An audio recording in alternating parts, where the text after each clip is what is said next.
Yes. Manny here, back for another shoe review with the Diadora Vigore. This is the second rendition, I believe, and it is easily one of my favorites. It's even still, I was a little nervous when they put, made them a little fucker, a little softer. I was a little worried, but they still are very durable still. So you're still taking this shoe about 500 miles. If you have any overpronation on one foot or both feet, this is the shoe. So if you're not gonna be able to pronate on this shoe, if you're underpronating, this isn't the shoe for you. You wanna stay away from this shoe if you underpronate. That means you roll to the outside. You don't want this shoe.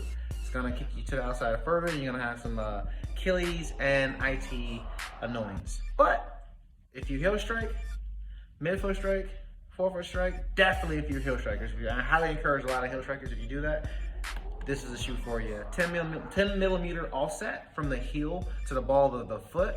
And then this one has your blue shield technology. So this one has the layered, look at those blue dots in there. It's actually a blue gel liner that lines the entire shoe up, last of the shoe up. It goes from the width of the shoe to the length of the shoe.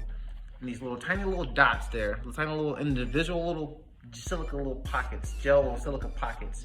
That's what's gonna take a lot of the shock and absorb a lot of the shock off the knees and the joints. Around that, and underneath that is gonna be a layer of EVA. That's what this white area of the shoe is.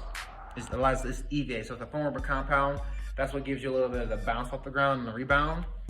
So you're not just landing on this big soft layer, think of, this soft water bed, so to speak. You're landing on a really soft, pillowy gel kind of material, but then you're accelerating off the ground with a lot of EVA, a lot of cushioning. The toe cap has this nice felt toe cap, so you're not dorsiflexing out of the upper of the shoe. Has a lot of room from the midsole of the shoe to the top of the shoe. What that means is if you have a high arch or a high instep, you're gonna love this shoe. The medial side of the shoe is gonna fit right into, it's made to fit right into the fascia.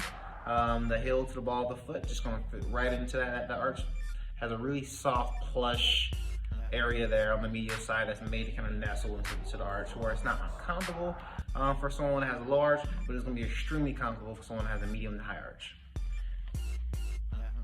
Check out the heel cup there.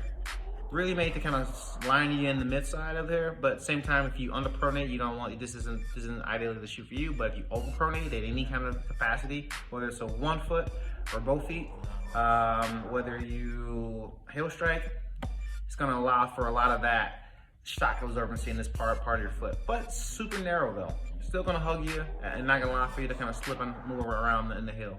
The ball of the foot is really wide and roomy, so someone that needs a little bit more of a wider toe box, you're gonna love this type of shoe for you.